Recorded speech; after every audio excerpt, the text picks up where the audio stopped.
নমস্কার বন্ধুরা, কেমন আছেন সবাই? সোফিয়ার সাতকাহনে আপনাদের সবাইকে স্বাগত জানাই। বন্ধুরা, আগের ঘটনাটি আপনাদের শুনিয়েছিলাম, আপনারা অনেকেই কমেন্ট করেছেন, খুব ভালো লেগেছে। খুব মানে ভালো লাগাটা কীরকম বোঝাচ্ছি আপনাদের, সেটা হচ্ছে যে নিজেকে উজ্জীবিত করা, হ্যাঁ, বা আরেকটু এগিয়ে যাওয়ার ইচ্ছা। এই কমেন্টগুলো যে আপনারা করেন তার থেকে পাই। সবসময় তো উত্তর দিতে পারি না, অনেক পরে পরে উত্তর দিই। আপনারা নিজ গুণে ক্ষমা করে নেবেন, আর পাশে রয়েছেন এইটুকু সবসময় বুঝতে পারি। আপনাদের সবাইকে অসংখ্য ধন্যবাদ জানাচ্ছি। আচ্ছা, আজকে যে ঘটনাটি বলতে চলেছি, আজকের ঘটনাটি সবাই খুব ভালোভাবে শুনবেন। ঘটনাটি বেশ ভয়ের এবং অদ্ভুত একটি ঘটনা।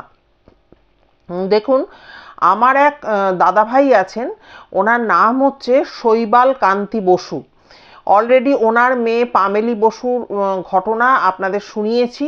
ওনারও কিন্তু একটি ঘটনা আমি আপনাদের এর আগে শেয়ার করেছি, সেটা আমি ঘটনা চলাকালীন বলছি, আপনাদের মনে করিয়ে দেব। তো এই দাদা ভাই শৈবালদা আর কি, উনি চাকরি করতেন হাওড়ার একটি মাল্টিন্যাশনাল কোম্পানি, যার নাম ছিল গেস্ট কিন উইলিয়ামস। তো প্রথম জীবনে উনি ছিলেন আর কি, ওনার কেটেছিল মেনটেনেন্সে, ইন্সপেকশনে দাদা ছিলেন। কিন্তু পরবর্তীতে উনি ড্রয়িং সেকশন, বিশেষ করে ওই ইঞ্জিনিয়ারিং ড্রয়িং সেকশনে উনি পরবর্তী দিনে যোগদান করেছিলেন।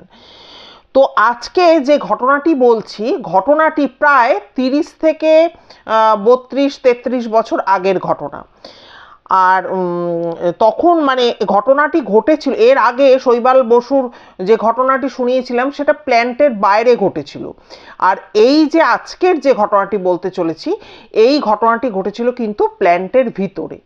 এবার আপনাদেরকে একটু মনে করিয়ে দিই। হাওড়ার এই গেস্ট কিন উইলিয়ামস, এই যে অফিসটি বা এই কোম্পানিটি যেটা বলছি, এখানে মেনলি কি হতো বলুন তো? আমার সামান্য ছোট্ট বুদ্ধি দ্বারা আমি যতটুকু বুঝতে পেরেছি, লোহা গলিয়ে, মানে বড় বড় ফার্নেস যেগুলো, এখানে লোহাগুলো গলিয়ে নিয়ে সেগুলো বাঁট, লোহার যে পাত বলুন বা বাঁট বলুন, সেগুলোতে কনভার্ট করা হতো এবং সেটা পরবর্তী সময় বিভিন্ন কাজে লাগতো। এই কাজটাই মূলত সেখানে হতো। তো সেই রকম এই ঘটনাটি, আজকে যে ঘটনাটি বলতে চলেছি, সেটা প্রায় বললাম 32-33 বছর আগের ঘটনা, এবং সেটা কিন্তু ঘটেছিল প্ল্যান্টের ভিতরে। তো এইখানে মানে এই প্ল্যান্টের ভেতরে, এবং সেটা প্ল্যান্টের ভেতরে ঘটেছিল শুধু না, এটা ঘটনাটি ঘটেছিল একটা নাইট শিফট চলাকালীন সময়। তো ওই নাইট শিফটে যিনি মেনটেনেন্সে একজন ভদ্রলোক ছিলেন, ওনার নাম ছিল মোহাম্মদ মুস্তাফা। মুসলিম ভদ্রলোক ছিলেন এবং ওনার ছিল বেশ পাকা দাড়ি, যেমন মানে মুসলিমদের থাকে। তো যে সময়ের কথা বলছি, সেই সময় দাদা মানে শৈবালদা ওনাকে যখন পেয়েছিল বা দেখা হয়েছিল, তখন ওনার প্রায় কিন্তু 60-62 বছর মতো বয়স। তো উনি তখন দাদাকে এই প্ল্যান্টের ভেতরে ঘটা একটি ভৌতিক ঘটনা শেয়ার করেছিলেন, সেটা আজকে আমি আপনাদের বলতে চলেছি। উনি তখন ওয়ার্কার হিসেবে কাজ করতেন ওই প্ল্যান্টে, পরবর্তীকালে অবশ্য ইন্সপেকশনে স্টাফ হয়েছিলেন। তো ওনারই এই ঘটনাটি আজকে আমি আপনাদের বলতে চলেছি। যেই সময়ের ঘটনা বলছি, সেই সময় কিন্তু এই মুস্তাফাদা, শৈবালদা ওনাকে মুস্তাফাদা বলেই সম্বোধন করেছেন, উনি তখন ওয়ার্কার হিসেবে কাজ করতেন। তো ওনার কাজ ছিল যে এই ক্রেনের দেখাশোনা করা বা ক্রেন চেক করা, যেটাকে বলতে পারি। আর দাদাদের কোম্পানিটা বন্ধ থাকতো শনিবার দিন, আর মেনটেনেন্সের কাজও কিন্তু ওই শনিবার দিনই ওদের করতে হতো। এবং সেটা রাত্রে, কারণ মর্নিং এবং ইভিনিং শিফট রাত 10টা পর্যন্ত প্ল্যান্টের প্রোডাকশানটা চলতো। হ্যাঁ, এবং তারপর ওই যে 8 ঘন্টা, মানে রোববার দিন রাত 10টার পর থেকে সোমবার দিন সকাল 6টা পর্যন্ত মেনটেনেন্সের সারা সপ্তাহের যে একটা চেকিং পদ্ধতি সেটা কিন্তু হতো। তো মুস্তাফাদা একদিন দাদাকে বলেন যে জানো শৈবাল, আমার বয়স তখন ওই 44-45 বছর মতো হবে। মানে যে সময় উনি বলছেন তখন কিন্তু তার থেকেও ধরুন আরও 10-12 বছর আগের কথা উনি বলছেন। তখন ওনাদের প্ল্যান্টের মধ্যে এত লাইট ছিল না, এত সব পুরনো প্ল্যান্ট। হ্যাঁ, সেখানে মানে দাদা যেটা বলেছেন 150 বছরের পুরনো এই ফ্যাক্টরিটা, এটা কিন্তু একটা ব্রিটিশ ফ্যাক্টরি ছিল, ব্রিটিশ কোম্পানি ছিল। তো অত লাইট ছিল না, আর লাইট থাকলেও কি হতো, দূরত্বে লাইটগুলো ছিল। তা যেদিন বন্ধ থাকতো ফ্যাক্টরি সেদিন প্রায় 70%, মানে 50%ও না, 70% লাইট কিন্তু অফ করে দেওয়া থাকতো, কারণ ইলেকট্রিসিটি যাতে কোনোভাবে মিসইউজ না হয় সেদিকটা কোম্পানি লক্ষ্য রাখতো। তো ওই তো 30% মতো মনে করুন আলো জ্বলতো প্ল্যান্টের ভেতরে। এবং মুস্তাফাদা উনি রাত্রিবেলা ওই 10টা নাগাদ উনি জয়েন করে এবার একটু মানে ওনারা নিজেরাই ওনাদের ওই জায়গাটায় চা বানিয়ে খেতেন। তো ওরা চাটা করে খেয়েছেন, খেয়ে নিয়ে একটু শুয়ে রেস্ট নিয়েছেন। তা উনি শৈবালদাকে যেটা জানিয়েছেন যে আমরা ওখানে চাটা করে খেয়ে আমি ওখানে বেশ শুয়ে কিছুক্ষণ রেস্ট নিয়ে যে ওই 1:30 নাগাদ উঠবো, রাত 1:30 নাগাদ উঠবো, উঠে নিয়ে ওই 1 ঘন্টা মতো একটু চেক করে নেবো ক্রেনগুলো নিয়ে, তারপরে ভোর 5টায় আবার যেভাবেই হোক, কারণ ভালো করে চেক করে নিতে হবে, কারণ যেভাবেই হোক ভোর 5টার মধ্যে কিন্তু রিপোর্টিং করে দিতে হবে, কারণ রিপোর্টিং হয়ে যাওয়ার পর আবার কিন্তু ওই ফ্যাক্টরি কিন্তু ওপেন হয়ে যাবে, খুলে যাবে, এবং পুরো দমে তখন কিন্তু মানে ফ্যাক্টরি চলবে আর কি। তো যাই হোক, এবারে ব্যাপার হচ্ছে যে আপনারা হয়তো ভাবছেন আমি নিচের দিকে তাকিয়ে কী করছি, আমার একটু দেখে বলতে হচ্ছে, এত কঠিন টার্ম যেগুলো আমি তো অভ্যস্ত নই, ফলে আমার একটু অসুবিধাই হচ্ছে। তো যাই হোক, 1:30 নাগাদ উনি তো বেরিয়ে পড়েছেন। হ্যাঁ, তো রিপোর্ট করতে হবে ভোর 5টার মধ্যে, কারণ 6টার থেকে আবার যেটা বলছিলাম যে পুরো দমে কিন্তু প্ল্যান্ট চালু হয়ে যাবে। মেল্টিং শপ, রোলিং মিল, এই সমস্তগুলো চলবে, হেভি ব্যাপার। হ্যাঁ, 1600 ডিগ্রি সেন্টিগ্রেডে মেল্টিং শপের লোহা গলতো। হ্যাঁ, সাংঘাতিক একটা মানে বড় সড়ো একটা কর্মকাণ্ড বলা চলে। 25 টনের মতো ফার্নেস ছিল, বিরাট সমস্ত রোলিং মিল, প্রায় বলা যেতে পারে 300-400 ফুট লম্বা সব রোলিং মিল, সেখানে থেকে সমস্ত মানে রোলের ভেতর দিয়ে ইনগড মানে হচ্ছে লোহার যে ডান্ডাগুলো পাস করানো হতো, সেগুলো 1/2 ইঞ্চি 1 ইঞ্চি লোহার বারে পরিণত হতো, সেগুলো পরবর্তীতে গ্রিলের কাজ বা অন্য কোনো ধরুন লোহার জিনিসপত্র বানাবার ক্ষেত্রে সেগুলো কিন্তু তখন কাজে লাগতো।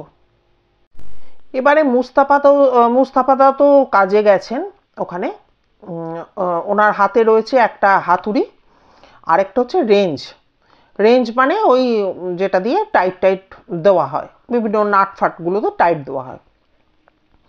উনি গেছেন, তা উনি তো ক্রেনে উঠেছেন, ক্রেনেতে ওই যে ক্রেনের চারপাশে যে সরু যে ল্যাডারগুলো থাকে সেগুলো ধরে বেয়ে একদম তো 10 তলার ওপরে উঠে গেছেন উনি। এবার ওনার কাজটা যেটা ছিল, এবার ওই যে তার আগে বলিনি, ওই যে ল্যাডারগুলো বেয়ে উনি উঠে গেছেন, এমনও হয় কিন্তু যে ওখান থেকে পড়ে গিয়ে মৃত্যুও ঘটে। এবার যিনি ড্রাইভার, ক্রেন যে চালক, সে 5 তলাতে বসে, তার কেবিনটা 5 তলায়, সে হয়তো জানেই না ওপরে লোক উঠে রয়েছে, সে হয়তো ক্রেন চালিয়ে দিল। এবার ক্রেনের ওপরে যে বিরাট স্ট্রাকচারগুলো থাকে বা শেডগুলো থাকে, তাতে কিন্তু ধাক্কা লেগে ছিটকে ওপর থেকে ওই 10 তলা 12 তলা থেকে ছিটকে নিচে পড়ে যায়। তাহলে বুঝতে পারছেন এইভাবে কিন্তু অ্যাক্সিডেন্ট ঘটে, যেটা শৈবালদাও বলেছেন, একজনের নাম করেছেন, আমি সেটা এখানে বলতে চাইছি না, উনিও নাকি ওইভাবে মারা গিয়েছিলেন এবং আকচারই নাকি এরকম ঘটনাগুলো ঘটে। তো যাই হোক, মুস্তাফা তো ওপরে তো উঠে গেছেন। এবারে উনি কিন্তু একটা কাজ করতেন, উনি যেখান থেকে ওই ইলেকট্রিকের তারগুলো মানে রয়েছে ক্রেনের মাথাতে, হ্যাঁ, বড় বড় যেখানে ওই আপনার মোটা মোটা তারগুলো রয়েছে, তো সেইখানে উনি অসম্ভব প্রত্যুৎপন্নমতিত্ব দেখাতেন, যেটা অবশ্য সাধারণ মানুষও দেখান, কিন্তু ওনাদের কাজটা অন্যরকম। হাতুড়ির একটা দিক সেটা তো কাঠের হয়, আমরা সকলে হাত দিয়ে ধরি, আরেকটা দিকে লোহাটা থাকে। উনি ওই যে 440 ভোল্টের যে কারেন্ট পাস হচ্ছে সেই জায়গাগুলো, সেইখানে কিন্তু ওই বড় বড় গিয়ার বক্সগুলো থাকে, সেইখানে ওই তারগুলোতে উনি ওই লোহার দিকটা কিন্তু টাচ করাতেন। টাচ করালে যদি চিরিক চিরিক করে শব্দ হতো, তখন উনি বুঝতে পারতেন কি যে ও হয়তো এই লাইনটায় তার মানে কারেন্ট রয়েছে, আর এই লাইনটা কোনোভাবে তাহলে বন্ধ করা হয়নি, এটা উনি বুঝে যেতেন। আর মনে করুন যেখানে টাচ করলে পর কোনো রকম কোনো আওয়াজ হচ্ছে না, কিছু হচ্ছে না, তাতে তখন উনি স্যাঙ্গুইন হতেন যে আচ্ছা এখানে তার মানে কারেন্ট অফ করা রয়েছে। তো এবারে এই যে ধরুন যেখানে কারেন্ট পাস করছে বা যেখানে কারেন্ট পাস করছে না, উভয় ক্ষেত্রে ওনার কোনো সমস্যা হতো না, কারণ কাঠের হাতলটা যেহেতু উনি ধরে থাকতেন, তা এনারা যেহেতু এই মেনটেন্সের কাজগুলো করেন, এনারা তো এইসব ব্যাপারে খুবই দক্ষ হন, সেটা উনি করতেন। এবার যেহেতু ওই হাতুড়ির কাঠের বাঁটটা ওনার হাতে ধরা থাকতো, সেহেতু কারেন্ট চালু থাকলেও ওনার কোনো ভয় নেই, কারেন্ট বন্ধ থাকলেও কোনো ভয় নেই, কারণ যেহেতু কাঠটা ধরে রয়েছেন, কারেন্ট খাবার কোনো ভয় নেই। তো যাই হোক, উনি তো একদমই ওপরে উঠে গেছেন। এবারে মাথার দিকে আর কি, মাথার কাছে একদম পৌঁছে গেছেন, যে বুঝতেই পারছেন যেখানে 20 টন 25 টনের ফার্নেস রয়েছে, 10 টন 15 টনের মাল একেবারে ওঠানো হয় হুকে করে, কারণ ক্রেনের তো হুকের একটা বড় ভূমিকা রয়েছে না, হুকে করেই তো মালটা এদিক থেকে ওদিক করা হয়। তো মেল্টিং মানে এই যে 10-15 টনের যে মাল, সেটা মেল্টিং শপে চার্জ করা হয়। তো যাই হোক, উনি উঠে হাতুড়ি দিয়ে চেক করছেন, যে চেক করে স্যাঙ্গুইন হয়ে গেছেন যে না, কানেকশান নেই, কোনো ইলেকট্রিক কানেকশান নেই, কারেন্ট নেই, তারে কোনো অসুবিধা নেই। আর সেদিনকে তো প্ল্যান্টে কোনো লোকও নেই, কোনো একজনও লোক নেই, ওই মুস্তাফাদা রয়েছেন, ওনার সাথে বড়জোর হয়তো একজন রয়েছেন, কারণ সেদিন তো বন্ধ, বললাম আপনাদের যে সেদিনকে ছুটি। কোনো ড্রাইভার, সেদিন কোনো ড্রাইভারও ওখানে প্ল্যান্টে থাকে না, উনি ওখানে শুধু চেক করে নেবেন, তারপরে নিচে নেমে একবার ক্রেনটাকে চালিয়ে কিছুটা এগিয়ে নিয়ে দেখে নেবেন যে ওই হুকটা, মেনলি হুকটা ঠিকঠাক উঠছে বা নামছে কিনা, এটাই ছিল ওনার চেক করার পদ্ধতি, ওই আর কি ওখানে আর কি ফ্যাক্টরিতে। তো উনি তো সেটাই করেছেন। এবারে ব্যাপার হচ্ছে যে যখন ওই ওপরে উঠে দেখেছেন যে কানেকশান নেই, হঠাৎ উনি দেখছেন যে যে হুকটা থাকে সেটা গিয়ার বক্সের সাথে অনেকটা রোলের মতো করে জড়ানো থাকে। আপনাদের একটা উদাহরণ আমি দিতে পারি, যেভাবে ওই লাটায়ের ভেতর সুতো গোটানো থাকে দেখেছেন তো, সেইভাবে অনেকটা সেই রকম ভাবে কিন্তু হুকের সঙ্গে যে তারটা থাকে সেটা কিন্তু গিয়ার বক্সের সাথে ওইভাবে কিন্তু জড়ানো বা পেঁচানো থাকে। এবার যিনি ড্রাইভার থাকে তিনি কিন্তু তার কন্ট্রোলে ওটা থাকে, যিনি ড্রাইভার সেই এই যে জড়ানো ব্যাপারটা বা পেঁচানো ব্যাপারটা, এইটা কন্ট্রোল করে কিন্তু ওই ক্রেনের ড্রাইভার। হঠাৎ উনি দেখছেন যে যে হুকটা ক্রেনের নিচের দিকে ছিল নামানো, সেটা আস্তে আস্তে কিন্তু ওপর দিকে উঠে আসছে। আর কেউ একজন খুব আস্তে আস্তে বলছে হাফিজ, হাফিজ, হাফিজ, আর একটু হাফিজ। মনে করুন উনি 10 তলার ওপরে রয়েছেন, ওই উচ্চতা থেকে উনি কিন্তু এই শব্দটা আস্তে আস্তে ওনার কান অবধি গিয়ে পৌঁছাচ্ছে এবং উনি কিন্তু ওটা শুনতে পাচ্ছেন। এবং যে মানে নিচ থেকে বলছেন, যে মানে যেই বলছে সে কিন্তু তার কণ্ঠস্বরটা এতটাই আস্তে কিন্তু ওনার কাছ অবধি পৌঁছাচ্ছে এবং উনি লক্ষ্য করছেন হুকটা কিন্তু নিচ থেকে আস্তে আস্তে করে করে ওপর দিকে কিন্তু উঠছে। এবার মুস্তাফাদা তো অবাক হয়ে গেছেন এবং ভীষণ চিন্তায় পড়ে গেছেন, কারণ ওদিন তো প্ল্যান্টে কেউ থাকবে না, ট্রেনের ড্রাইভারও নয়, কেউ নয়। এবার উনি একা ছিলেন এবং ওনার সাথে ওনার একজন সহকারী ছিলেন। মুস্তাফাদা দেখে এসছেন, সে তো তখন অঘরে ঘুমাচ্ছে। তা মুস্তাফাদা ভেবেছে আমার তো ঘন্টাখানেক ঘন্টা দেড়েকের কাজ, আমি মিটিয়ে চলে আসব, এসে নিয়ে একটু শুয়ে নেব, 5টার সময় রিপোর্টিং করব, 6টার মধ্যে বাড়ি চলে যাব, ব্যাস আমার কাজ শেষ, এটা উনি ভেবেছেন। কিন্তু তার মধ্যেই এই কাণ্ড শুরু হয়েছে যে কেউ যেন নিচ থেকে হাফিজ, হাফিজ, হাফিজ, আরেকটু হাফিজ, আরেকটু হাফিজ এরকম করছে, আর ওপর থেকে হুকটা কিন্তু আস্তে আস্তে আস্তে আস্তে নিচের দিকে নামছে। এবারে যখন উনি দেখছেন যে হাফিজ হাফিজ কেউ বলছে আর নামছে না, হুকটা নিচে ছিল, হুকটা উঠছে, উনি তো ভয় পেয়ে গেছে যে আমার তো আমি তো চেক করলাম ক্রেন তো বন্ধ রয়েছে, হ্যাঁ, হাতুড়ি দিয়ে আমি চেক করলাম, আমি তো মানে উনি তখন বলছেন যে আমি তো কিছু করতে পারছি না, তখন আমি কিচ্ছু করতে পারছি না, কারণ সামনে আমার সাক্ষাৎ মৃত্যু এসে দাঁড়িয়েছে, আমি তখন নড়াচড়া কিচ্ছু করতে পারছি না। উনি তো প্রচণ্ড ভয় পেয়ে গেছেন মুস্তাফাদা, এবং উনি তো তখন মাথাটা পুরো নিচু করে নিয়েছেন, কারণ উনি চিন্তা করছেন যে তবে কি কোনো ড্রাইভার উঠে আসলো, বা ওনার সহকারীর কথাও ভাবছেন যে উনি কি উঠে এসছেন ড্রাইভারের কেবিনে। এবার যদি ক্রেনটা চালিয়ে দেয় তাহলে কি হবে, ক্রেনের ওপরে যে শেডটা বা যে স্ট্রাকচারগুলো রয়েছে সেখানে লেগে তো ছিটকে উনি 10 তলার ওপর থেকে নিচে পড়ে যাবেন। উনি তো প্রচণ্ড ভয় পেয়ে যান এবং একদম মাথা নিচু করে রাখেন। এবার উনি তো ওই ওপর থেকে উনি তো শুনছেন হাফিজ, হাফিজ করে তো কেউ বলছে, আর ওই হুকটা তো আস্তে আস্তে ওপরে উঠছে। এবার উনি তখন ওপর থেকে ওই 10 তলার ওপর থেকে কে ক্রেন চালাচ্ছ, কে ক্রেন চালাচ্ছ বলে চিৎকার করতে থাকেন। কিন্তু উনি ওই 10 তলার ওপর থেকেও 5 তলার যে ড্রাইভারের যে কেবিনটা সেইখানে কোনোভাবে যখন উনি লক্ষ্য করেন তখন কিন্তু দেখেন সেখানে কিন্তু কেউ বসে নেই যে ক্রেনটাকে চালাচ্ছে। এবার তো বললামই এই ছুটির দিনগুলোতে 70% আলো নেভানো থাকে, অত বড় প্ল্যান্টের মধ্যে মাত্র 30% আলো জ্বলছে।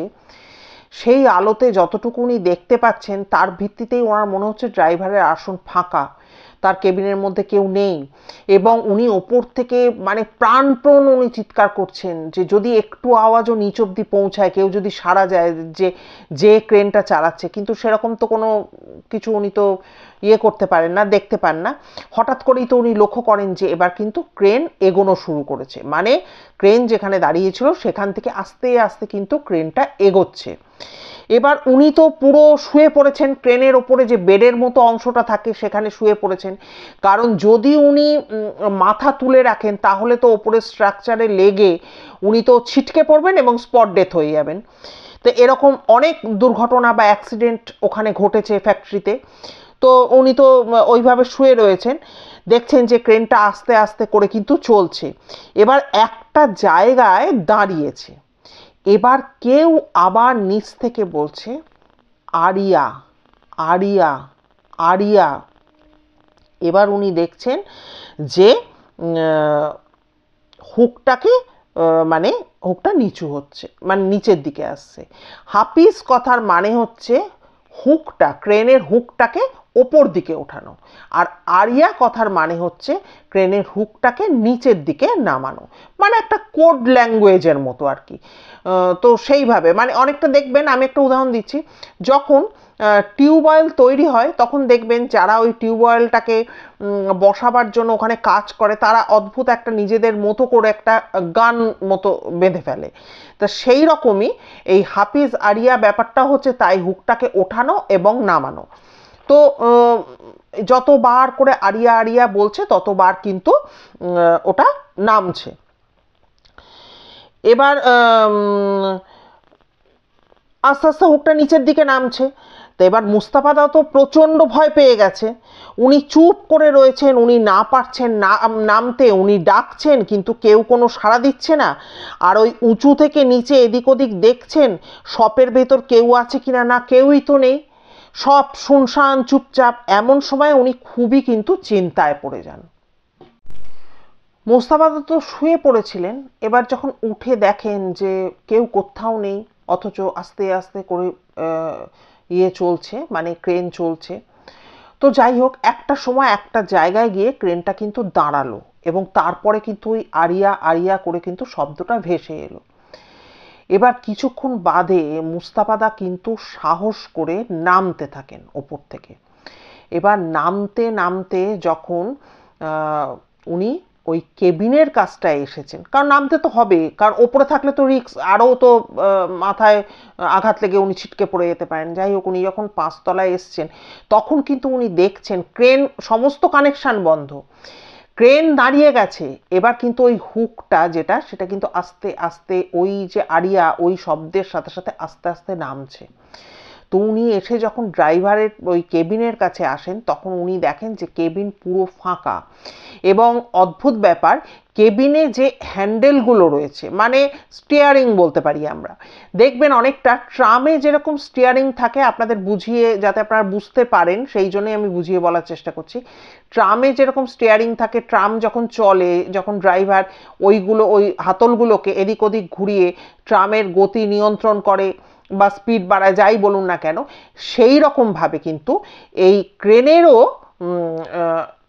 ওই হাফিজ আরিয়া করা হয় কিন্তু, মানে হুকটাকে ওঠানো এবং নামানো হয় ওই হ্যান্ডেলগুলোর সাহায্যে।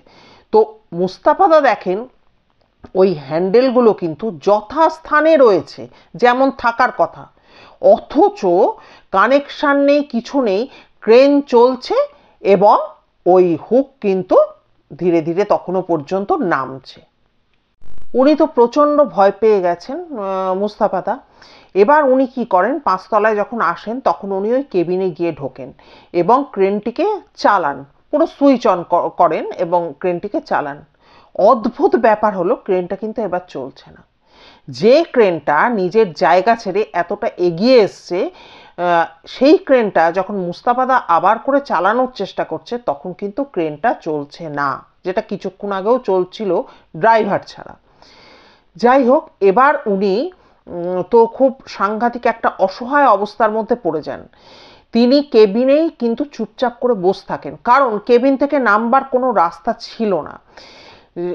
সাধারণত যেটা হয় কি, মানে যেহেতু ক্রেনটা নির্ধারিত জায়গা থেকে অনেকটা এগিয়ে এসছে, এবার বের কিছুটা, মানে বে থেকে কিছুটা এগিয়ে গেছে। এবার বে কথার মানেটা হচ্ছে যে যেখান থেকে মাটিতে নামা যায়, ক্রেন থেকে যেখানে একটা প্ল্যাটফর্ম মতো করা থাকে যেখানে থেকে মাটিতে নামা যায়, ওই পর্যন্ত ক্রেনটাকে যতক্ষণ উনি না নিয়ে যেতে পারবেন ততক্ষণ উনি নামতে পারবেন হয়তো, কিন্তু সেটা খুব রিস্কের কাজ হয়ে যাবে। তো যাই হোক, যতক্ষণ উনি আনতে পারছেন না ততক্ষণ ওনাকে ওখানে বসে থাকতে হবে। রাত তখন কটা, হ্যাঁ, সেটা উনি জানেন না যে কতক্ষণ, 1 তো 1:30টার সময় উনি বেরিয়ে এসছেন, কিন্তু তখন যে রাত অনেকটা হয়েছে উনি বুঝতে পারেন, কিন্তু কটা বাজে উনি তো কিচ্ছু জানেন না। উনি শৈবালদাকে যেটা জানিয়েছেন যে শৈবাল, বাইরে তখন শীতের রাত, ঝিমঝিম করছে, কিন্তু ভেতরে ওই কেবিনের ভেতরে বসে আমি গলগল করে ঘামছি আর ওপরওয়ালাকে ডাকছি, কারণ আমি পরিষ্কার বুঝতে পারছি যে এটা কোনো ভৌতিক কোনো কাণ্ড কিন্তু ঘটে চলেছে।